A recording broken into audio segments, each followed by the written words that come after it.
오늘 주신 말씀을 함께 교독하겠습니다. 열왕기상 17장 8절부터 16절까지의 말씀입니다.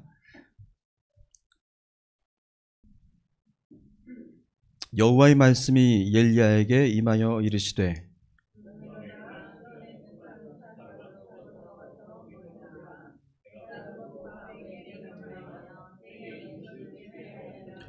그가 일어나 사르밧으로 가서 성문에 이를 때에 한 과부가 그것에서 나뭇가지를 줍는지라. 이에 불러 이르되 청하건대 그릇에 물을 조금 가져다가 내가 마시게 하라.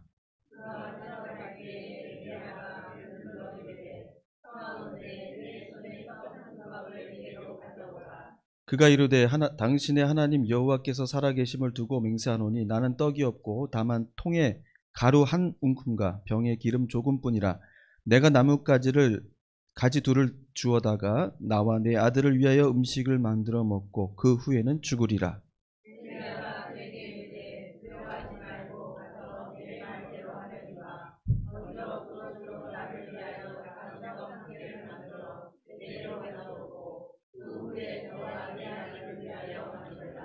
이스라엘의 하나님 여호와의 말씀이 나 여호와가 비를 지면에 내리는 날까지 그 통에 가루가 떨어지지 아니하고 그 병에 기름이 없어지지 아니하리라 하셨느니라.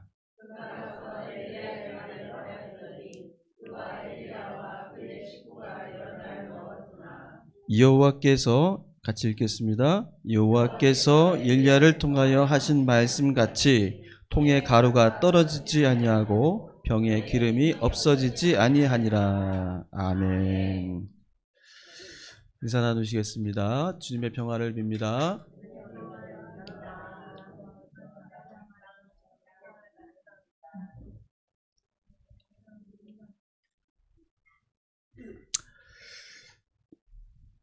아합 왕을 다들 잘 아실 겁니다. 북이스라엘 왕들 가운데 가장 악행을 많이 저질렀던 왕이었습니다. 하지 말아야 할 일들을 수없이 많이 저질렀어요.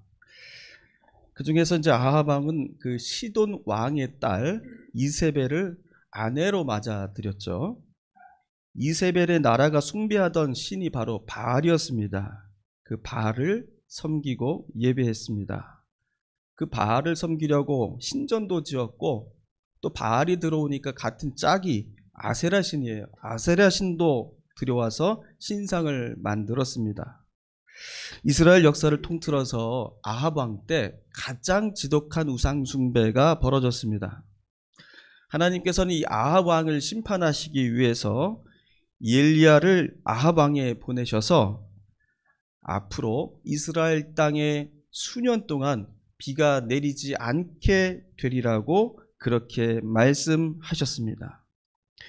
그리고 하나님은 시돈의 사르밧으로 가서 한 과부에게 양식을 얻어 먹으라고 말씀하십니다.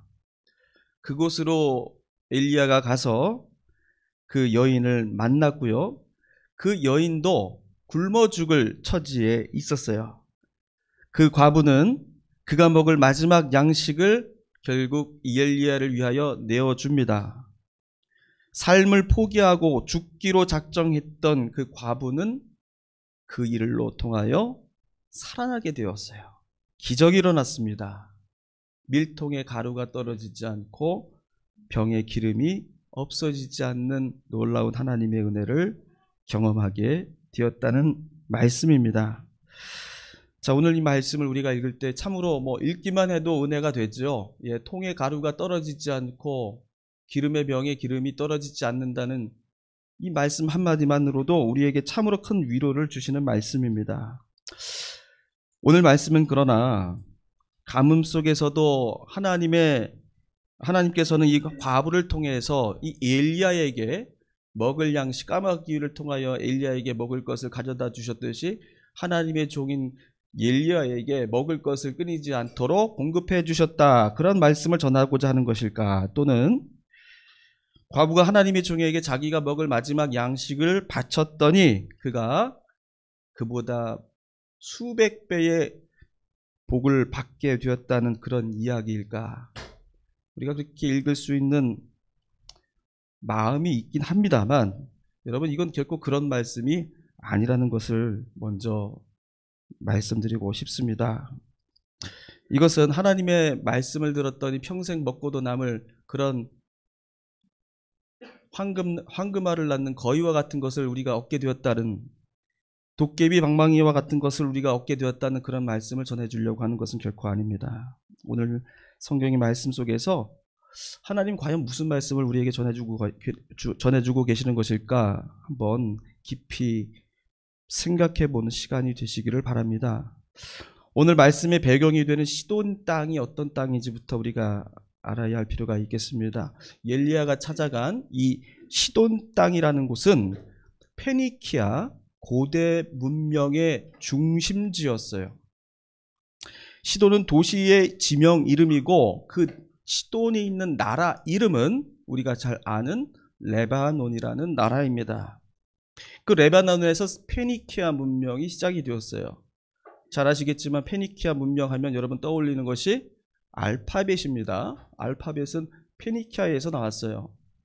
그러니까 문자가 시작되었고 그 문자는 문명이 시작되었다는 것을 말하고요. 굉장히 앞서간 풍요로운 경제와 문화를 갖추었다라는 것을 말하고 있습니다. 우리가 지난 설교 시간에서도 레바논에 대해서 함께 얘기를 나눴어요. 솔로몬이 어디다가 백향목을 가져다 왔다고 그랬어요? 레바논이라고 얘기를 했습니다. 레바논은 참으로 부유한 국가였고요. 강대국이었습니다. 문명과 번영의 랜드마크가 바로 이 레바논이라는, 또 그 안에서도 시돈이라는 한 도시였습니다. 물론 아까 말씀드린 것처럼 레바논은 바알을 숭배하는 국가입니다. 레바논의 사람들은 비를 내려주고 풍작을 이루게 해주고 동물이 짝을 지어서 번성하게 하는 그 힘이 어디서 나오는가? 바로 바알에게서 나온다라고 그렇게 철떡같이 믿었던 것이죠. 그러니까 레바논이 이루어낸 번영이라는 것은 바알이라는 종교와 떼어놓을 수가 없는 거예요. 그건 같이 가는 것입니다. 바알이고 레바논의 번영이고 그리고 그 문명의 성장과 발전을 상징해주는 하나의 짝처럼 같이 다니는 것입니다. 레바논의 풍요만을 우리가 지켜본다면 정말로 누가 살아있는 신이에요? 바알이 살아있는 신인 거예요. 바알이 이렇게 큰 문명을 일으켰으니 그 신이 정말로 참신처럼 느껴지는 것이고 실제로 살아서 우리 삶에 영향을 주는 신은 바로 바알이었던 것입니다. 그런데 앞서 말씀드렸듯이 아합 왕은 바로 그러한 시돈 땅의 왕의 그 딸과 이세벨과 결혼을 했습니다. 엘리야의 입장에서 보면은 시돈은 어떤 땅입니까? 바로 자기를 죽이려고 하는 아합 왕, 그 아합 왕의 처갓집이 바로 시돈이에요.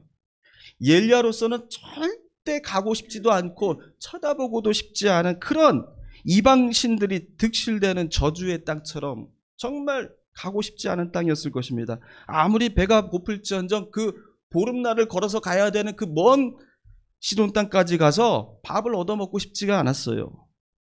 굶고 말지 어떻게 우상의 땅, 죄와 타락의 땅까지 찾아가서 구걸하고 연명하겠는가? 우리라면 그렇지 않겠습니까? 거기 뭐하러 거기까지 가서 밥을 얻어먹으러 갑니까? 그런 하나님의 뜻은 그것이 아니었어요. 엘리야에게 양식을 주기 위해서 그를 보낸 것이 아닙니다. 하나님께서 엘리야를 그 먼 시돈 땅까지 보내시려는 것은 그에게 배고픔을 해결해 주기 위해서 보내신 것이 아니라 더 중요하고 시급한 임무를 그가 해내기를 그에게 맡기시었던 것이에요. 바로 무엇입니까? 바알의 우상에 붙잡혀 있는 아합 왕에게 강력한 경고의 메시지를 보내시기 위해서 엘리야를 시돈 땅으로 보내셨던 겁니다. 바로 누가 진짜 하나님이고 누가 내게 생명을 주시는 분인지 그것을 증거하고 선포하라는 그런 임무였던 것이에요. 시돈 땅의 문명과 풍요가 부럽고 똑같이 되고 싶어서 아합 왕은 시돈 땅의 이세벨과 결혼을 했어요. 바알을 숭배하는 것도 기꺼이 받아들이겠다고 서약까지 합니다. 그들처럼 우리도 부유해질 수 있다면 바알이라도 믿어볼 수 있지 않겠느냐, 그렇게 타협을 하는 거예요. 그런데 생각해 보세요. 아합 왕이 이렇게 많은 악행을 저지르고 우상 숭배를 저질렀지만요, 아합 왕이 태생부터 그 믿음이 근본부터 참으로 악해서 그렇게 된 것이 아닙니다. 아무리 악한 아합 왕일지라도 처음 왕이 될 때 이 아합 왕이 되는 장면이 나와 있죠. 거기에 보면 하나님 앞에 서역을 하고 제사장으로부터 기름을 부음 받습니다. 그렇게 해서 다 왕이 되는 거예요. 처음부터 그런 나쁜 생각을 품고 그렇게 왕의 자리에 오른 사람은 아무도 없습니다. 그에게도 하나님을 향한 믿음이 왜 없었겠어요? 우리도 마찬가지예요. 우리도 다, 모든 성도님들은 다 순수하고 좋은 마음 가지고 우리가 신앙생활을 처음부터 다 그렇게 시작을 하는 겁니다. 그러나 거기에 여러 가지 유혹들이 우리에게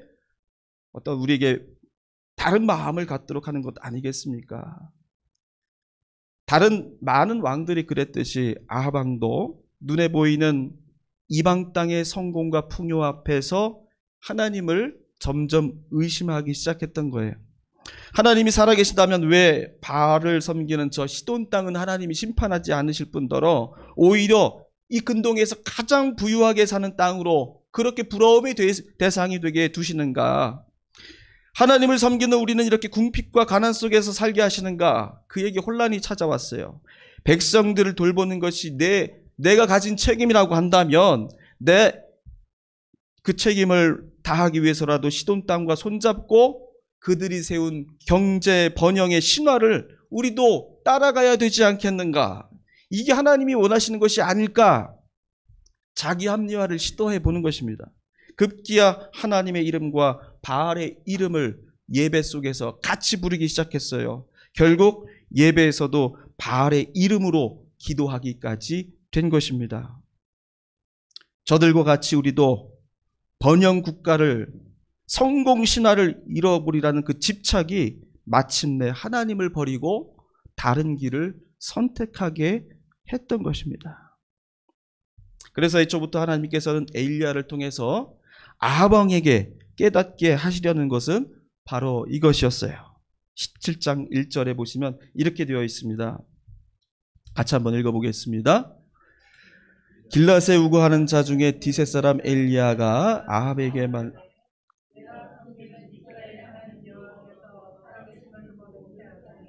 내 말이 없으면 수년 동안 비도 이슬도 있지 아니하리라 하니라.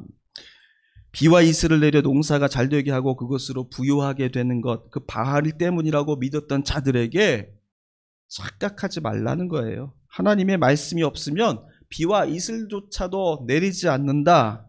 비와 이슬을 내려서 생명을 이어가게 하시는 그 근원은 하나님에게서 나온다. 하나님은 바로 이 진리를 엘리야를 통해서 증언하게 하시고자 했던 것입니다. 엘리야는 바로 하나님이 이 생명의 근원이심을 증명해 내기 위한 임무를 가지고 사르밧으로 간 거예요. 그가 찾아간 시돈의 사르밧, 그것은 풍요의 중심지이고 바알 숭배의 근원지입니다. 엘리야로 하여금 그곳으로 깊숙이 들어가 직접 보게 하십니다. 그가 본 게 무엇입니까? 다른 곳은 몰라도, 다른 곳은 가뭄 때문에 비가 내리지 않아서 먹을 것이 없어도 바알의 힘이 가장 강력하게 미치는 그 시돈만큼은 가뭄 때문에 걱정할 필요가 없어야 하는 거예요. 그러나 현실은 그게 아니었죠.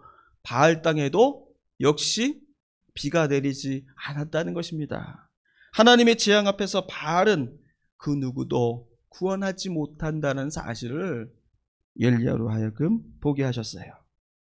그 하나님의 재앙은 사르밧에서 만난 한 과부의 집에도 내렸습니다. 그 사르밧 과부는 마지막 남은 먹을 양식을 마저 아들과 함께 먹고 죽으려고 했던 참이었어요. 비참한 처지는 단지 사르밧 과부의 처지만은 아니었습니다. 시돈 전체가 하나님의 징벌 앞에서 속수무책이었습니다. 그들이 생명의 근원이라고 믿었던 바알신은 이 가련한 한 여인의 가정조차도 구원하지 못하는, 아무런 힘도 쓰지 못하는 그런 무능력한 우상이라는 사실, 그 사실을 엘리야를 통하여서 보게 하셨던 거예요. 그것은 아합 왕과 하나님을 떠난 수많은 백성들을 향한 강력한 증언이었습니다. 하나님만이 살아계신 신이시다. 하나님의 말씀이 없으면 모든 생명은 무기력하게 쓰러질 나약한 존재일 뿐이다. 하지만 하나님은 단지 여기에 그치지 않으셨습니다. 어떻게 우리가 다시금 생명을 얻을 수 있는지 그 사르밧 여인을 통해서 알게 해주셨어요. 엘리야는 과부에게 남은 양식을 달라고 요청합니다. 사실 어차피 죽으려고 했던 과부에게는 뭐 먹으나 안 먹으나 같은 거 아니겠어요? 먹으나 마나한 양식입니다. 그러나 과부는 그 마지막 양식에까지 집착하죠. 12절 보시면은 당신의 하나님 여호와께서 살아계심을 두고 맹세하노니, 당신의 하나님이라는 것은 이 사르밧 여인에게 하나님에 대한 신앙이 없다라는 것이죠. 당연히 나는 떡이 없고 다만 통에 가루 한 움큼과 병에 기름 조금뿐이라 내가 나뭇가지 둘을 주워다가 나와 네 아들을 위해 음식을 만들어 먹고 그 후에는 죽으리라. 이제 양식이 떨어졌으니까 남은 양식만큼만 먹고 버티다 죽겠다는 것입니다. 하나님을 알지 못했던 이 여인은 이 양식 한 줌이 자신에게 남은 생명의 시간과 같다고 여겼던 거예요.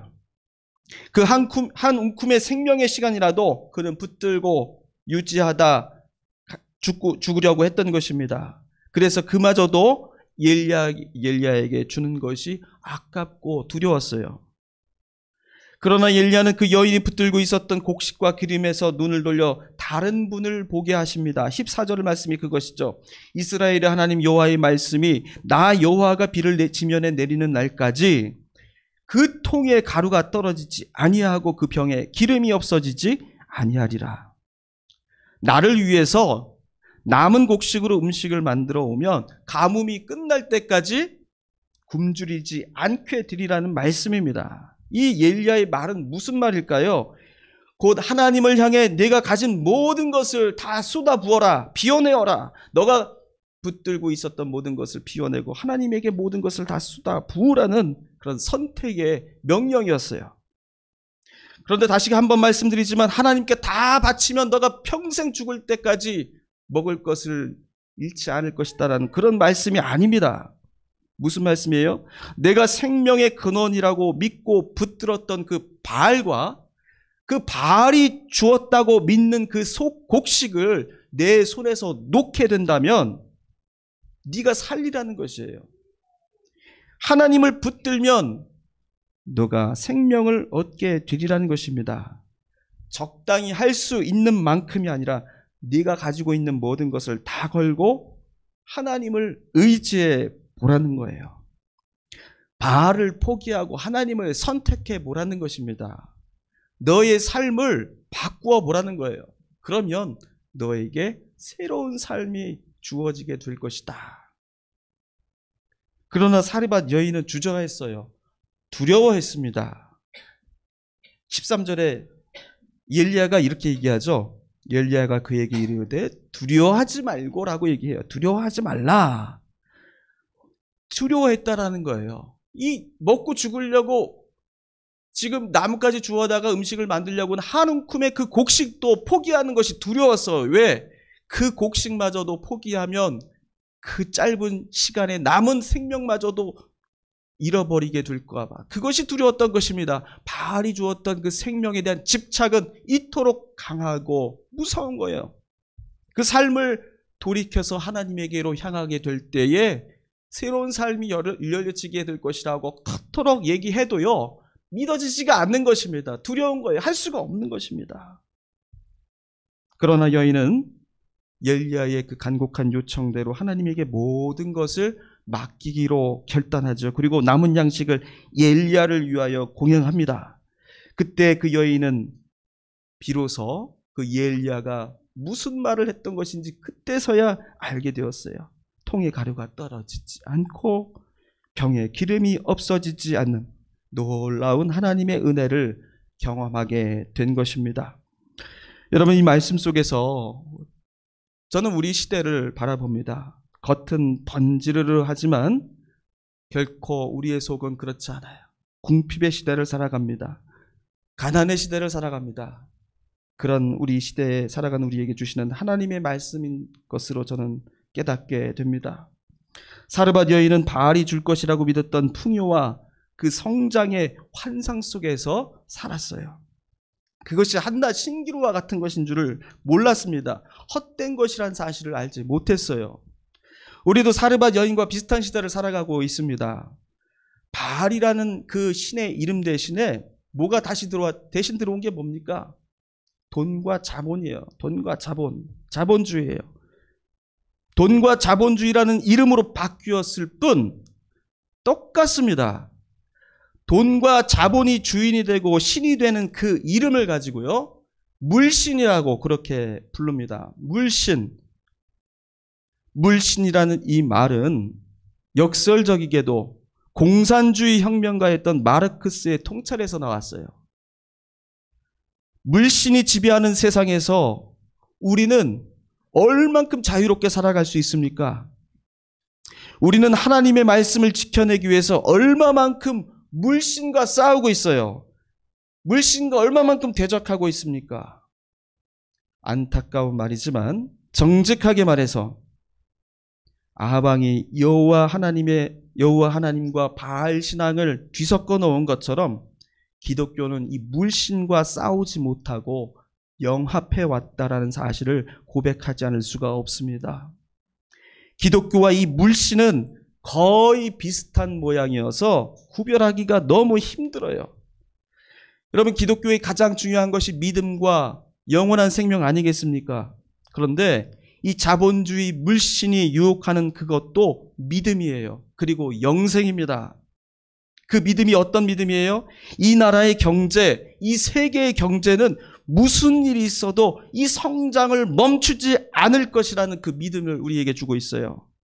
경제 성장이라는 것은요, 여러분, 하나의 믿음입니다. 이 믿음을 모두가 가지게 됨으로써, 똑같이 이 믿음을 가지게 됨으로써 이 경제가 지탱하는 거예요. 이 믿음이 한쪽에서 무너지게 되면은 은행도 도산하게 되고 기업도 부도나게 됩니다. 주식도 폭락하게 돼 있어요. 그래서 이 믿음을 유지하기 위해서 모든 이 세상은 이 경제, 이 성장과 발전은 멈추지 않고 앞으로도 영원히 지속될 것이라는 그런 믿음을 우리에게 계속 불어 넣어주고 있는 겁니다. 성장과 발전을 종교처럼 믿고 가지 않으면 안 되는 이유가 여기에 있는 거예요. 이 성장과 발전의 믿음은 영원한 것이어야 하는 것입니다. 우리 기독교의 신앙에 믿음과 영생이 있듯이 바로 자본주의 물신 안에도 똑같이 이 믿음과 영생을 우리에게 주입시키고 있는 것입니다. 여러분, 기독교만 영성을 얘기하는 줄 아십니까? 놀랍게도 미국의 월스트리트와 그리고 실리콘밸리라고 한다면 미국의 자본주의 문명의 최첨단을 달리는 그러한 문명의 도시예요. 그런데 이 문명의 도시 속에 영성이라는 단어가 가장 유행하고 있다고 합니다. 실리콘밸리의 모든 핵심적인 세계적 기업들이 다 들어가 있잖아요. 그 모든 기업마다 다 영성센터가 들어가 있다고 해요. 월스트리트가에서도 주식을 분석하고 또 되팔고 하는 그 모든 경제인들이 집결해 있는 그곳 도시 한복판에도 영성을 다루고 있는 영성센터가 운영되고 있다는 것입니다. 미국의 영성에 관련된 책이 얼마나 잘 팔리는지 몰라요. 그 종류만 해도 아마존에 나와 있는 책의 종류만 해도 6만 권이 넘는다고 합니다. 사람들은 지금 영성에 열광하고 있어요. 왜 그렇습니까? 성장과 발전에 중독이 되어서 그 길을 따라가다가 피폐해져 있는 저들의 마음을 뭘로 치료하려고 하는 거예요? 영성으로 치유하려고 하는 것입니다. 그리고 그 자본주의 안에서 희생이 된 사람들은 그 나름대로 자신들이 이루지 못한 욕망의 꿈들을 이루기 위해서 그 영성주의에 빠져 들어가게 되는 것이에요. 물신과 이 돈의 유혹과 이 종교라는 것은 거의 우리 인류 문명사에서 같은 걸음들을 지금까지 해왔다는 것입니다. 물신 성장주의는 교회 논리 안에도 그대로 들어와 있습니다. 저마다 교회가 성장의 목표를 세우고 한국교회 100년 동안 달려온 결과 어떻습니까? 초고속의 교회 성장을 이루어냈습니다. 그것은 사실입니다. 세계 초대형 교회 10개를 뽑으면 7개가 한국에서 나온다고 하니 얼마나 큰 성장을 이루어냈습니까? 교회부터 정말 어마어마하게 세우고 교인들 끌어모으는 유명 부흥 강사들 불러 모아서 천국잔치 벌이고 전도법 훈련시켜서 교회를 이렇게 세운 거예요. 그렇게 해서 천막교회에서 대형교회가 탄생하고 그렇게 성장한 교회를 성공한 교회라고 부르고 다들 그 교회를 롤모델을 삼습니다. 그 교회가 무슨 교육교재를 사용하는지 다 따라하고 그 교회가 무슨 전도법을 하고 있는지 유심히 지켜보고 그거 다 따라하고 대형교회 목사 설교 흉내나 내고 그렇게 해서 교회가 지금까지 모든 교회가 그 길을 걸어왔던 것입니다. 그 결과는 어떻습니까? 교회가 가장 사회로부터 신뢰받지 못하는 이기 집단으로 전락하고 말았어요. 이제 교회는 더 이상 성장하지 않는다고 합니다. 그것은 모든 지표가 이미 10년 전부터 그렇게 보여주고 있어요. 이제 성장 곡선이 하락 곡선으로 떨어지고 있습니다. 우리나라 1인당 국내 총생산량 GDP가 3만 4천 달러를 넘었습니다. 4만 달러 시대가 곧 올 것입니다. 1인당 국민 소득은 3만 6천 달러고요. 세계 6위입니다. 일본을 앞질렀어요. 자부심 느낄 수는 있습니다. 그러나 우리의 행복은 과거보다 정말 4만 배 늘어났습니까? 더군다나 GDP가 성장하는 그 상승 곡선과 똑같이 뭐가 증가했어요? 탄소 배출이 증가했어요. 기후가 급격히 변하면서 가난한 사람들은 기후변화를 직격탄으로 맞고 있습니다. 마치 이 사르밧 여인과 같이 가뭄이 일어났을 때 가장 먼저 고통 속에 빠지는 사람들은 이처럼 가난한 사람들이죠.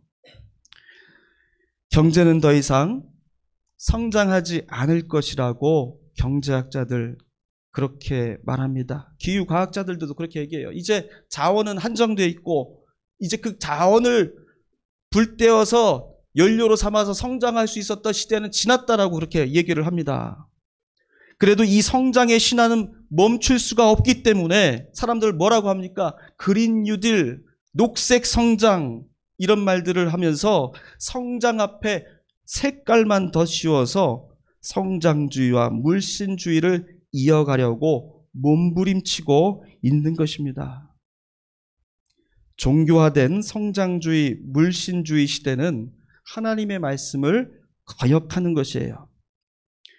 엘리야를 통해서 바알 시대를 끝장내도록 하신 것처럼 이 시대의 물신주의, 성장주의, 소비주의, 이 우상들을 물리치는 것은 바로 우리 교회가 짊어진 가장 중요한 사명입니다. 그 사명을 감당하는 길은 바로 하나님의 말씀에 있습니다. 엘리야를 통해서 보여주신 새로운 구원의 영성을 교회가 가져야 하고 선포해야 하는 이유가 되는 것입니다. 이 새로운 구원의 영성이라는 것은 무엇을 말하는 거예요? 세상은 이제 영원토록 성장할 것이다. 그 성장은 결코 멈추지 않을 것이라고 그렇게 자신할 때에 우리에게 새로운 생명과 구원은 어디에 있다? 비움과 나눔에 있다. 우리는 이 영성을 가지고 나아가는 거예요. 성장으로 우리가 생명을 얻는 것이 아니라 나눔으로 우리가 살아갈 수 있다. 나눔으로만 우리가 하나님의 생명을 누릴 수 있다라는 것을 선포해야 되는 거예요. 사르밧 여인이 자신에게 풍요와 번영을 줄 것이라고 믿고 따랐던 그 바알을 벗어나게 된 것은 어떻게 가능했던 거예요? 엘리야의 간곡한 청으로 너의 손에 쥐어진 그 바알의 양식을 내려놓고 그것을 나누어 먹자라고 했을 때 그는 비로소 바알의 구속 속에서 벗어날 수가 있었던 것입니다. 바알의 신앙을 포기하고 그 양식에서 집착을 버리고 손을 놓고 같이 함께 나누어 먹고 살아가는 그 나눔의 영성, 나눔의 신앙 속에서 비로소 가뭄이 끝날 때까지도 병에 기름이 떨어지지 않고 곡식의 통에 가루가 떨어지지 않는 놀라운 하나님의 역사를 경험할 수 있었던 거예요. 바알 종교가 가져온 가뭄의 위기, 물신주의, 성장주의, 소비주의가 가져온 이 기후변화, 이 모든 위기를 이겨낼 수 있는 그 힘이 어디에 있겠습니까? 교회에 있는 것입니다. 하나님 말씀에 있는 것입니다. 성경 속에 있는 것입니다.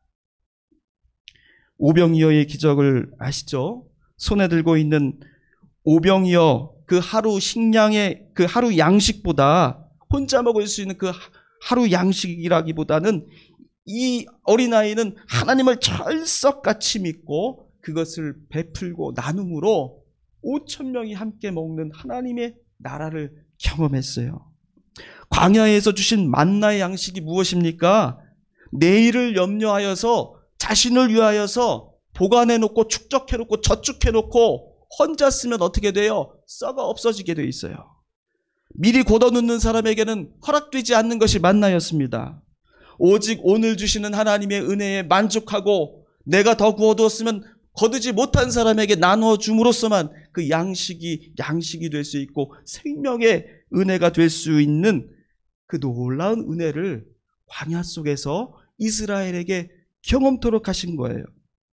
이스라엘이 바로 경험했었던 하나님의 은혜는 바로 이것입니다. 너희들이 들어가야 될 가나안의 새로운 하나님의 약속의 땅이라는 것은 젖과 꿀이 풍부하기 때문에 너네들이 마음껏 머실 수 있기 때문에 하나님의 약속의 땅이 아니라 광야로부터 얻은 너희들의 연단을 통해서 부족하였지만 나눌 수 있는 은혜, 가지지 않은 자에게 함께 공유할 수 있는 그런 하나님의 역사를 너희들이 배우게 됨으로써 비로소 너희들은 약속의 땅에서 하나님의 은혜대로 살아갈 수 있는 백성이 될 수 있다라고 말씀해 주셨던 것입니다.